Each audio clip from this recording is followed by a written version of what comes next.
நான் முன்னாடி எப்படி தெரியுமா இருந்தேன், நான் முன்னாடி எப்படி தெரியுமா ஸ்தோத்திரம் ஆமாம் நான் வாழ்ந்தேன், முன்னாடி நான் என்னுடைய நிலை எப்படி தெரியுமா இருந்தது, முன்பு நான் எப்படிப்பட்டவனாக இருந்தேன், முன்பு நான் ஸ்தோத்திரம் என்னுடைய பொருளாதாரம் எப்படி இருந்தது, முன்பு என்னுடைய வாழ்க்கை எப்படி இருந்தது, முன்பு நான் ஸ்தோத்திரம் எப்படிப்பட்ட மேன்மையில் இருந்தேன், முன்பு நான் எப்படிப்பட்ட மகிமையில் இருந்தேன், முன்பு நான் எப்படிப்பட்ட கனத்தில் இருந்தேன், முன்பு என் வாழ்க்கை எப்படி இருந்தது, முன்னாடி நான் திரும்பி பார்க்கும்போது எவ்வளோ சந்தோஷமாக இருந்தேன், முன்னாடி நான் எவ்வளவு நிம்மதியாக இருந்தேன், முன்னாடி ஒரு குறையில்லாத இருந்தேன், முன்னாடி நான் எந்தவித கஷ்டத்தையும் பார்க்கல, முன்னிலைமை என் வாழ்க்கை எப்படி இருந்தது, ரொம்ப நல்லா இருந்தது, உயர்வாக இருந்தது, பலர் பார்த்து ஆச்சரியப்படுகிற விதம் இருந்தது ஸ்தோத்திரம்.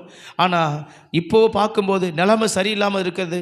அதுக்கு ஆண்டவர் சொல்கிறாரு, முன்னாடி நீ எப்படி இருந்தாயோ அந்த முன் இருந்த நிலைப்படியே நிறுத்துவதற்கு, முன்னாடி நீ எப்படி இருந்தாயோ அந்த ஸ்தானத்தில் நான் உன்னை நிறுத்துவதற்கு நான் உண்மையுள்ள கர்த்தர், நான் உண்மையுள்ள கர்த்தர், நான் உண்மையுள்ள கர்த்தர்.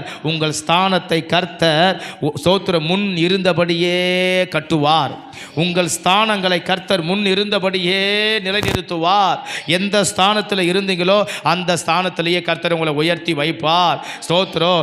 என்ன நிலையில் இருந்தீங்களோ அதே நிலையில் கர்த்தர் உங்களை எடுத்து நிறுத்துவார், உங்கள் தலையை உயர்த்துவார், உங்களை மேன்மைப்படுத்துவார், உங்களை ஆசீர்வதிப்பார். உங்கள் முன்னிருந்த நிலைக்கு, முன்னிருந்த உயர்வுக்கு, முன்னிருந்த புகழ்ச்சிக்கு, முன்னிருந்த ஸ்தோத்திர கனத்திற்கு, முன்னிருந்த பலத்துக்கு, முன்னிருந்த சுகத்திற்கு, முன்னிருந்த ஆரோக்கியத்துக்கு, முன்னிருந்த சௌக்கியத்துக்கு, முன்னிருந்த ஸ்தோத்திர நிலைக்கு கர்த்தர் நம்மை உயர்த்தி நிறுத்துவார். அல்லேலூயா, அல்லேலூயா, ஆமென். முன்னாடி நான் கஷ்டப்படலை, இப்போ கஷ்டப்படுகிறேன் ஸ்தோத்திரம். கர்த்தர் முன்னிருந்த நிலைக்கு திருப்பி நிறுத்துவார். ஆமென், ஆமென். முன்னாடி நான் ஸ்தோத்திரம் நல்லா நான் ஸ்தோத்திரம் ஆமென் நிம்மதியாக இருந்தேன், முன்னாடி எனக்கு எந்தவித ஸ்தோத்திரம் ஆமென் பாடுகளோ போராட்டமோ இல்லை. ஆனால் ஸ்தோத்திரம் முன்னாடி இருந்த வாழ்க்கை எனக்கு இப்போ கிடைக்குமான்னு ஏங்குறேன் ஸ்தோத்திரம். அப்படிப்பட்டவங்களுக்கு ஆண்டவர் சொல்கிறாரு, முன்னிருந்த நிலையில் நான் திரும்ப உன்னை நான் ஸ்தோத்திரம் கொண்டு வைப்பதற்கு, முன் இருந்த ஸ்தானத்தில் திரும்ப நான் உன்னை கொண்டு நிறுத்துவதற்கு நான் உண்மையுள்ள கர்த்தர்.